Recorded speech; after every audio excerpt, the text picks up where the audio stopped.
नमस्कार मित्रांनो, तर तुम्हा सर्वांचं स्वागत आहे आपल्या यूट्यूब चॅनलवरती, ज्याचं नाव आहे मी कोकणी दर्शन. तर आजचा व्हिडिओ हा ब्लॉग असा नाही, एक माहिती तुमच्यापर्यंत पोहोचावी म्हणून आजचा व्हिडिओ चालू केला आहे.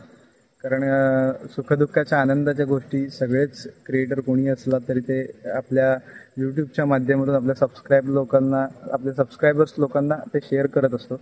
परंतु अशा काही गोष्टी असतात ज्या पडद्यामागच्या असतात, त्यांच्या लाईफमध्ये घडत असलेल्या त्या कोणी शेअर करत नाही. परंतु या गोष्टीसुद्धा पोचवल्या पाहिजेत, दाखवल्या पाहिजेत, सांगितलं पाहिजे म्हणून आजचा हा व्हिडिओ चालू केला आहे. तर मित्रांनो, थंबनेल बघून तुम्हाला समजलंच असेल की माझ्या आजोबांचं निधन झालं आहे, त्याला देवाज्ञा झाले आणि आज झालेत 10-12 दिवस झालेत आता. आणि खूप दिवस झाले मेसेज येत आहेत लोकांचे की अरे कुठे आहेस, काय करतोयस, व्हिडिओ करत नाही. इंस्टाग्राम, फेसबुक, व्हॉट्सअप अशा अनेक माध्यमातून मेसेज कॉल आले सर्वांचेच की बाबा व्हिडिओ येत नाहीत, काय झालं नक्की, असं वगैरे. स्टेटस वगैरे, स्टोरी वगैरे ज्यांनी बघितली होती, 4-5 दिवस झाल्याच्यानंतर मी स्टेटस स्टोरी काहीतरी टाकली होती आणि तेव्हा समजलं असेल खूप जणांना की असं गोष्ट घडली म्हणून. आणि खूप जणांचे मेसेज आले की व्हिडिओ का बनवत नव्हता. तर यामागचं कारण असं होतं, तर गेली 5 वर्ष आजोबा माझे म्हणजे आजारीच असायचे खरं तर. आणि त्यांना तुम्ही कधी व्हिडिओच्या या ब्लॉगमध्ये वगैरे कधी बघितलं नसाल, कारण का तर ते आजारी असायचे नेहमी आणि रूममध्येच असायचे. सगळं आम्ही त्यांना आणून वगैरे, आंघोळ वगैरे सगळं आम्हाला धरून आणून वगैरे सगळं ते हे करायला लागायचं. असा विषय असायचा म्हणून मी त्यांना व्हिडिओमध्ये दाखवू शकत नसायचो. आणि मला ते वेगळंच वाटायचं दाखवण्यासाठी, म्हणजे कारण एखादा माणूस असा आजारी आहे आणि त्याला तुम्ही म्हणाल की इतका वर्ष त्यांना व्हिडिओत कधी बघितलं नव्हतं वगैरे, असा विषय व्हायचा. आणि तर मी त्यांना व्हिडिओमध्ये दाखवलं नव्हतं आणि अशी गोष्ट घडली म्हणून मी सध्या व्हिडिओ वगैरे सगळं कसला मूडच नव्हता, काहीच नव्हतं. म्हणून खूप दिवस झाले आपल्या चॅनलवरती व्हिडिओ आलेली नाही आहे कुठलीच, कारण असं घटना घडल्यामुळे. आणि खूप जणांनी कॉल केले, मेसेज केले, खूप जणांनी सांगितलं की बाबा तुम्ही म्हणजे झालं ते झालं, आता पुन्हा कंटिन्यू व्हिडिओ वगैरे करायला सुरुवात करत. परंतु मित्रांनो, ते लगेच शक्य होत नाही एवढं मूव्ह ऑन करणं वगैरे सगळं. घरात पण परिस्थिती जरा वेगळी थोडी होती आणि असं झाल्याच्या नंतर दुसऱ्या दिवशीपासून मी आजारी पडलो होतो. हा मेन विषय होता.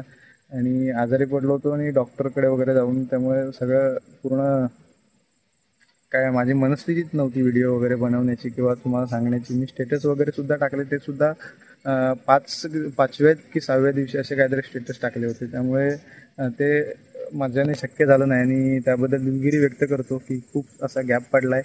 आणि आता याच्या पुढे रेग्युलर व्हिडिओ आपल्या येत राहतील, करेन व्हिडिओ. आता गणपतीसुद्धा येत आहेत, पुन्हा नव्याने व्हिडिओ करायला सुरुवात करूया. तुम्ही जसं याच्या आधी सपोर्ट करत होता तसाच सपोर्ट तुमचा कायम असू दे.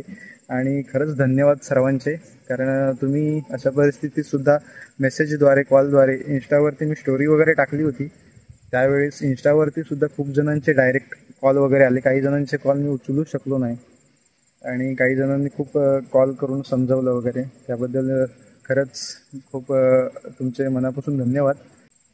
कॉलद्वारे किंवा मेसेजद्वारे तुम्ही एक समजूत घालत होतात, खूप बरं वाटलं मला सुद्धा. आणि त्याचबरोबर मेसेजसुद्धा खूप जणांचे आलेत आणि सर्वांचेच रिप्लाय मी नाही देऊ शकलो आहे. आणि जसा हळूहळू देऊया रिप्लाय, कारण मेसेजसुद्धा खूप आहेत. आणि तुमचा सपोर्ट कायम असाच राहू दे मित्रांनो. आणि हे असं आपलं जे कारण होतं म्हणून आपल्या चॅनलवरती व्हिडिओ येत नव्हती. आणि आजचे व्हिडिओ बनवण्याचं कारण म्हणजे असंच की तुमच्यापर्यंत गोष्ट पोचावी, तुम्हाला कळावं, तुम्हाला समजावं.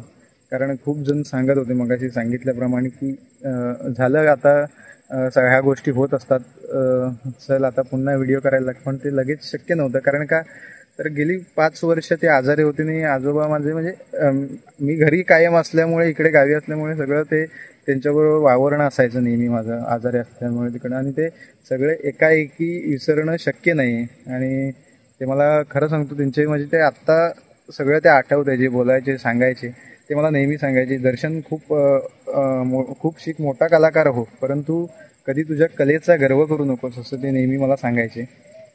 आणि जेव्हा मी म्हणजे रियाजाला वगैरे बसायचो ना, पेटी वगैरे वाजवायला, माझा भजनाचा छंद आहे तुम्हाला माहिती आहे. आणि त्यावेळेस त्या एका रूममध्ये ते झोपलेले असायचे आणि दुसऱ्या रूममध्ये मी रियाजाला बसायचो प्रॅक्टिस करायला संध्याकाळची वगैरे.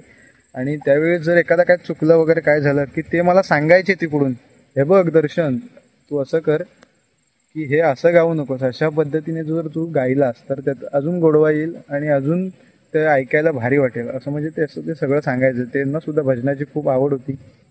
ह्याच्या मागे म्हणजे ते पांचाळभुवनच्या वगैरे परशुराम पांचाळभुवनच्या भजनात सुद्धा ते बसलेले आहेत. त्यांनी मला ते सांगायचे, जेव्हा सांगितलेलं आहे खूप वेळा हे सगळ्या गोष्टी त्यांच्या. आणि हे सगळं जे त्यांचं बोलणं आहे ना ते म्हणजे असं आठवत होतं आणि त्यामुळे ते सगळे लगेच मूव्ह ऑन करणं कठीण होतं. अशा प्रसंगात सर्वांचे स्टेटस वगैरे स्टोरी वगैरे बघितल्यानंतर कॉल मेसेज खूप जणांचे आले. एक मिनिट, पाऊस जास्त झाला तर तुम्ही कॉलद्वारे मेसेजद्वारे सुद्धा खूप समजवण्याचा प्रयत्न केला, सांगितलं. आणि त्यावेळी एक खरंच ते माझं पण जरा मला पण वाटलं की बाबा आपण जे काय करतोय त्यातून 2 माणसं आपण जी कमवलेत ते काहीतरी आपण म्हणजे चांगलं करतोय, हे अशी एक मला सुद्धा जाणीव झाली. तर असा तो प्रसंग होता, म्हणून लगेच ते शक्य नव्हतं. अचानकपणे कंटिन्यू व्हिडिओ येत होते आपल्याने, अचानकपणे व्हिडिओ बंद झाले. आणि काही व्हिडिओ आहेत त्या म्हणजे मी शूट केलेल्या आधीच शूट केलेल्या आहेत त्या व्हिडिओ. आणि परंतु विषय असा झाला आहे की असा प्रसंग घडल्यामुळे मी टाकू शकलो नाही. पूर्णपणे मूड माझा ऑफ झालेला सगळं काय झालेलं, त्यामुळे टाकू शकलो नाही. तर त्या व्हिडिओ आपण आता एडिट करूया आणि पुन्हा आता आपण त्यात सुद्धा व्हिडिओ टाकेनच मी चॅनलवरती. तर म्हणजे आता ह्या व्हिडिओनंतर पुढे आपल्या कंटिन्यू व्हिडिओ येत राहतील चॅनलवरती. तुमचा जसा ह्या आधी सपोर्ट होता तसाच सपोर्ट पुढे सुद्धा राहू दे हीच सदिच्छा व्यक्त करतो आणि इथेच थांबतो.